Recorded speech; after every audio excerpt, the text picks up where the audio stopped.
What's up, NBA fan? What's up, all sports fans? This your boy JB, host of the Behind the Bench podcast networking channel. Giving a shout out to the rest of the crew: Shy, Kelvin, KB Film Room, Big Dog Talk Sports. That's right, that's right. Everyone who's tuning in, thank you for supporting Behind the Bench. Subscribe to the channel.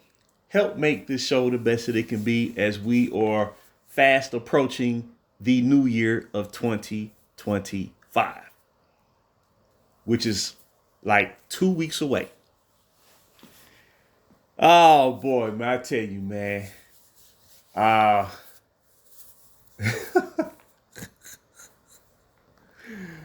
Man, I know this man right here is glowing, man. I know he is smiling from east to west, from north to south.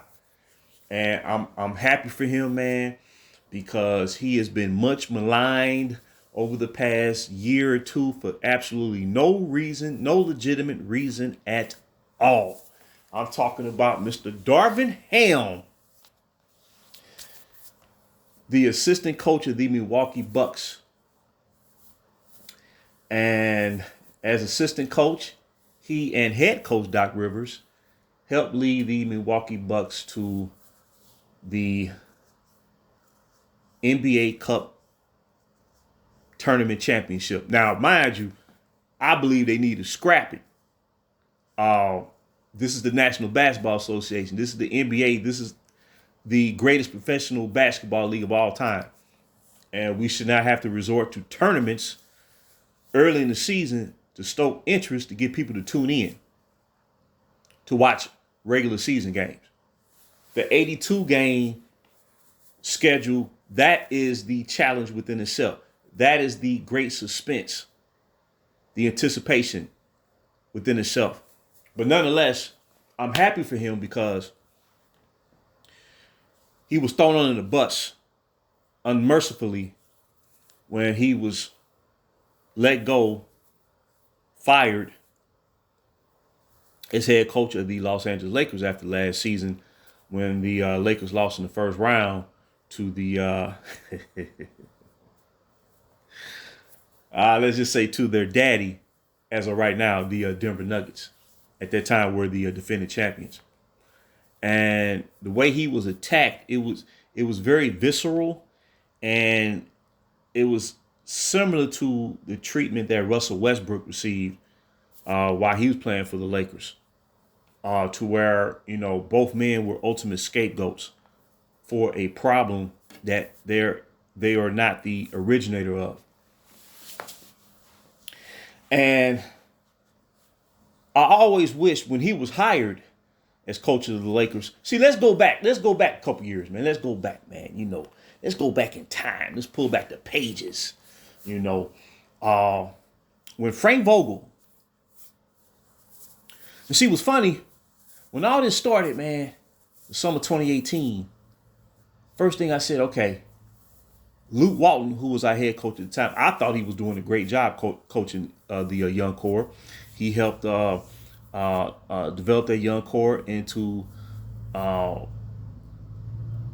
boasting a top 10 rated defense in the NBA the majority of the season. He helped generate a number 2 pace team in the NBA. I thought he did a great job. But nonetheless, I said Lou Walton would be gone by season's end. And he was gone by season's end. They signed Frank Vogel to a 3-year contract to be the head coach. I said he'll be gone within 3 years. And even after they won in the bubble, they extended him like another 2 years, I believe. Another year. I think another year. I said he's still going to be gone in 3 years. And he was fired after his 3rd year. They brought in Darvin Ham. They signed to a 4-year deal. I said he'll be gone within 2 years. And he was gone within 2 years. Because this is about as unpredictably predictable and predictably unpredictable situation that you're ever going to see in basketball.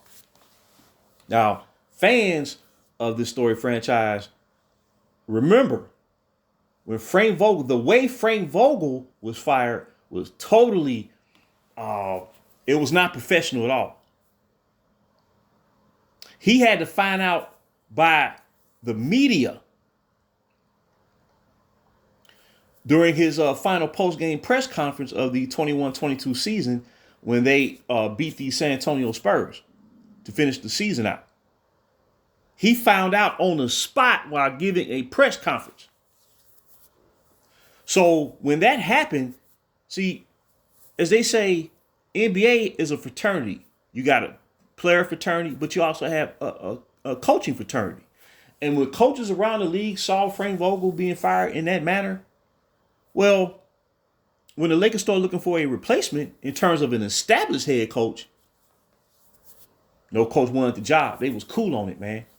They said, man, one head coach, I won't mention who it is, one head coach who used to be an assistant coach of the Lakers, during the early, like 2014, 2015-ish, he issued a statement through his press agent saying, I'm not even taking any phone calls. He said, I'm cool on that because he was let go from his job. And then Terry Stotts, who was let go by the Portland Trail Blazers, he said, I'm cool on it. And if I'm not mistaken, Terry Stotts accepted an assistant coaching job with the Milwaukee Bucks, while Mike Budenholzer was still head coach. So no established veteran coach that was available was going to take that job. So they had to reach out to Darvin Ham, who wanted an opportunity to be head coach of a team. Now, me personally, at the time, he was an assistant coach with Milwaukee. And I always wanted him to stay in Milwaukee because that's his home. That's his home. And, he was an assistant coach and helped elevate their defense. He built that defensive scheme up for the Bucks. And he was their assistant coach when Giannis Antetokounmpo led the Bucks to the championship back in 2021.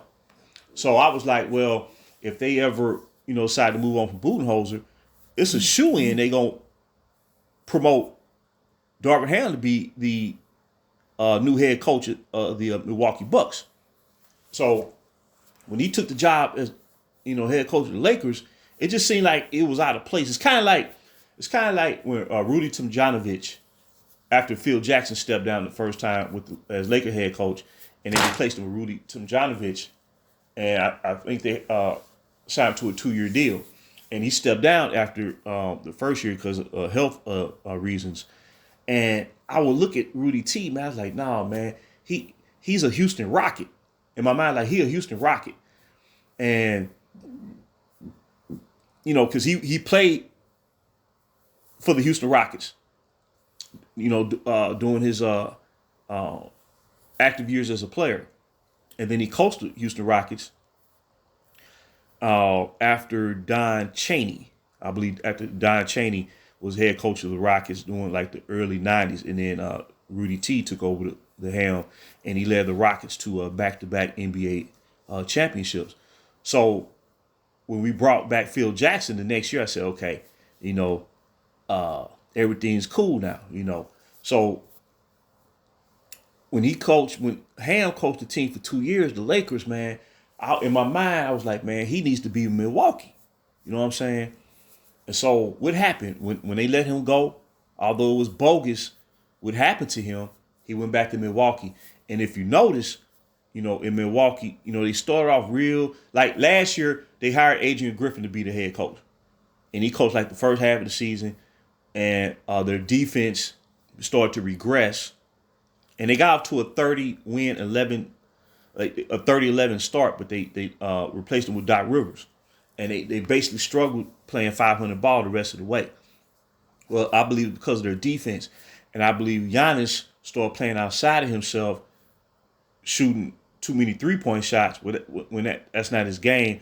And then I believe, he was trying to defer to Damian Lillard as his new teammate when Dame Dollar was traded to the Bucks last year to replace Drew Holiday. So Milwaukee, their whole season was thrown off whack, and they started off slow this year.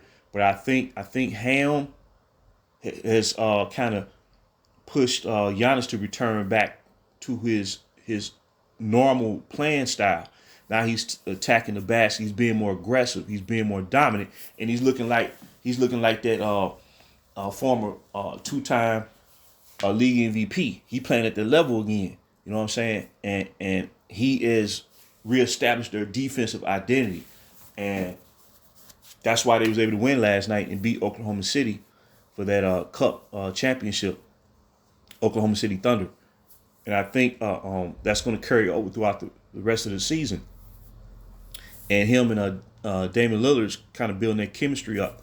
So what I'm trying to say is, man, Milwaukee was his home all along, but it was so many aspersions thrown at this guy. But I remember when he was hired by the Lakers, a lot of people covering the team and the talking heads. He's like, oh man, this is a brilliant hire, man. We love his grit, we love his toughness, we love his no nonsense attitude and all this jazz, man. And then they made a playoff run his first year, and then last year, after they made all those acquisitions during the off season, the talking head said the Lakers was going to win the championship. Now, me personally, I didn't believe it at all because I know my team, and I always compare who they bring in versus who they let go. The output is always greater than the input, and they have not been able to replace the talent of the young core, and that's really the fundamental issue that's going on with the Lakers franchise.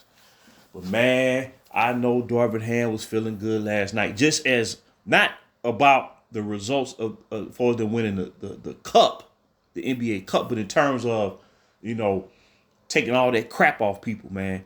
And he was, see, this is what I'm saying, man. You know what he reminded me of? As a matter of fact, Milwaukee, they did a marginal celebration of last night's victory, at midcourt. But in the locker room, they didn't celebrate. They didn't pop no champagne. They didn't put no goggles on, nothing like that, kicking it and all that. No, man, it was subdued. It was like, okay, we won this thing, and let's focus and use this as a building block to try to accomplish what we, setting out to do. So the way he's responded reminds me a lot of the way the young core responded after they were casted out. They acted in a very professional manner, man. Brandon Ingram was very professional about the situation. When Julius Randle was let go, he was very professional. They said nothing negative about the Laker organization, man, when they could have. And if they would have, they would have been justified in doing so. But they was very professional, and that carries a lot, man. That carries a lot of weight with me, man. That means a lot to me. But I'm happy for Darvin Ham, man. Like I said, he's at home now in Milwaukee. And, I'm sure Doc Rivers, when he steps down or whatnot, he'll probably step down at some point, and then Darvin Ham will become the head coach of this team, man. That his destiny as a NBA coach is to lead the Milwaukee Bucks. And he's where he's supposed to be. But his stint in LA, it wasn't meant to last long anyway. It was right on point, 2 years. But the way he was talked about, and then when the Lakers hired J.J. Redick, and people said, oh man, J.J. Redick, man, he's a genius and all that, man. And it's not to talk about J.J. Redick, but the fact of the matter is, like Luke Walton had coaching experience in the NBA. He was an assistant coach under Steve Kerr, Golden State. Matter of fact, he was part of their coaching staff when Golden State won their first title under the Steph Curry, Draymond Green, and Klay Thompson era of Golden State Warrior basketball. As a matter of fact, Steve Kerr said that Luke Walton devised a lot of their offensive strategy throughout, as they rose to the top of the mountain. Luke Walton was responsible for that. It wasn't just Steve Kerr, it was Luke Walton. So that's why when the Lakers hired Luke Walton, everybody viewed it as a positive move. I was thrilled. I said, man, because I remember Phil Jackson used to give interviews. He say, outside of Kobe Bryant, the Mamba, the player on the Lakers during their back-to-back championship years of 09, 010, the player who understood the triangle on the level of Kobe Bryant was Luke Walton. But at the end of the day, Darvin Ham had coaching experience. Luke Walton had coaching experience. Frank Vogel was the head coach of Indiana Pacers, head coach of the Orlando Magic. J.J. Redick should start off as an assistant coach, just like all head coaches had to do. Phil Jackson had to do it. Pat Riley, who they boldly compared J.J. Redick to, he's not on Pat Riley's level. First of all, Pat Riley was a lifelong Laker. He played for the Los Angeles Lakers. He was on that 72 championship team when Lakers won 69 games. He was on that team. And then he started off as a broadcaster, a play-by-play voice for the Lakers, and then he was promoted to assistant coach before he was elevated to be the head coach of the Lakers during the Showtime years. You see what I'm saying? Redick should start off as an assistant coach. You see what I'm saying? Because think about it. Once his tenure ends with the Lakers, which is going to be short-lived, it wouldn't surprise me if it ends after 1 year. His next coaching opportunity, he's not going to be offered a head coaching position. It's going to be an assistant coach, which is what it should have been all along. But Darvin Ham, man, I'm happy for him, man. I'm happy for him because he was treated like trash, man. He was treated like crap for no reason. No reason, man. And I know by him being a first-time head coach, man, I know his strategy may have not been appropriate at times, or it may have appeared like he didn't know what he was doing. Well, he was a first-time head coach. So you have growing pains just like a rookie in basketball. So it's no different. But the problem was he was brought into a situation where the team is set up to, win all-time win right now scenario. So he was kind of like a victim of circumstance anyway. He walked right into he stepped right into the quicksand. But now, man, he where he's supposed to be, and Milwaukee Bucks to turn their season around, and Giannis is playing at that level that he did 4 years ago, and I believe a large reason is because of the relationship he and Darvin Ham established all them years before, and he got Milwaukee playing that defense like they did prior to the past 2 years. So coaching means something. Coaching means something, but you have to be willing to adhere and accept the coaching that figure is trying to present to you to get the best out of you and to get the best out of the team. But kudos to Darvin Ham, baby. I know he's smiling from east to west and north to south, baby. And if Milwaukee wins a championship this year, I'm going to be elated for him, man, because he deserves it. So I just want to drop that nugget. Till next time, JB BTB behind the bench.